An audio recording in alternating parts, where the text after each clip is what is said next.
is the attorney for whistleblower Gary Shapley Tristan Leavitt. He's also the president of Empower Oversight.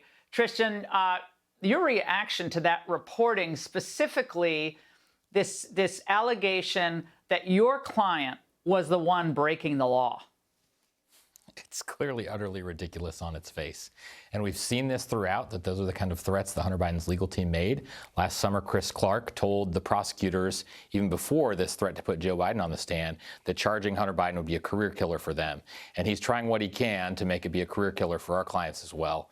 And so it's unfortunate, but it's not a surprise at all. It clearly has no grounding in fact. And in fact, the judge up in Delaware, Mary Ellen Noriega, noted that because the pleadings from Hunter's legal team had asked that Chairman Jason Smith's amicus brief, giving further details about the whistleblower disclosures, be removed from the docket because they claimed that, again, that there was grand jury or other information there that shouldn't have been.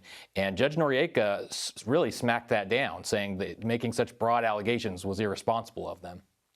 What is your client saying now that we know that they actually wouldn't even probably have asked him for the guilty plea at all had they not come forward? I mean, imagine if they didn't come forward. So what's his reaction been? Well, I think there are several key points that have stuck out to Gary. First off is that knowing now what was happening between the prosecutors and the defense counsel really adds a whole new dimension for the investigators. They were cut out from the meetings that the prosecutors had with defense counsel, which seemed unusual to them at the time. Now we know about all these interactions. Specifically, the threat to have Joe Biden testify came at a really important time, and I think it's important for your viewers to understand. That letter was sent on Halloween in 2022, and that letter came at a time when U.S. Attorney David Weiss was about to have the 2014 to 2015 tax charges, including a felony for 2014 for making false reports on his income taxes about hiding his Burisma income. Those were about to expire, the statute of limitations, and Weiss had a decision to make. And so I don't think it's a coincidence at all that Chris Clark is writing to Weiss and saying, hey, we would put the president on the stand at a time when he's making a decision about whether to let these Burisma charges go.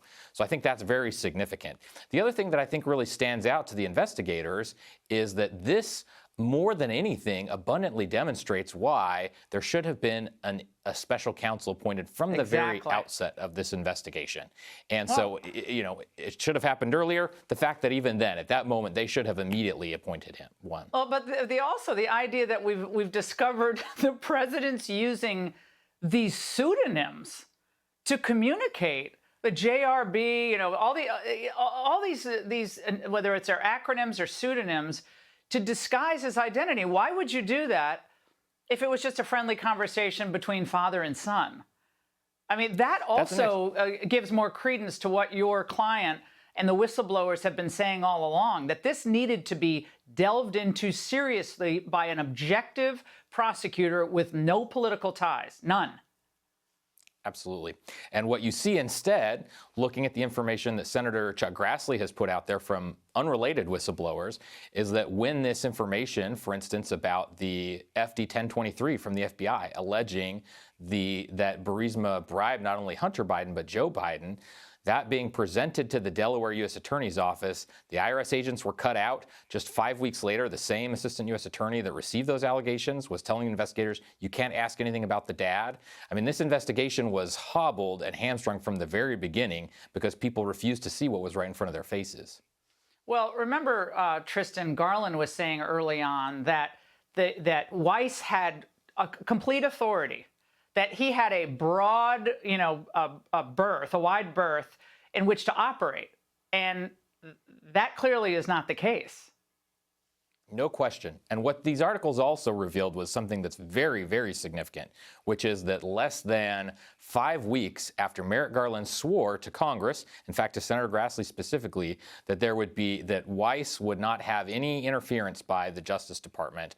You see that an official from the Deputy Attorney General's office responded to an inquiry from Chris Clark, who's trying to get anyone at DOJ to say where to go if Weiss charged him. And so for a deputy attorney general official to set up a meeting and join the meeting with Chris Clark and David Weiss clearly shows that Merrick Garland's testimony to Congress was just not accurate.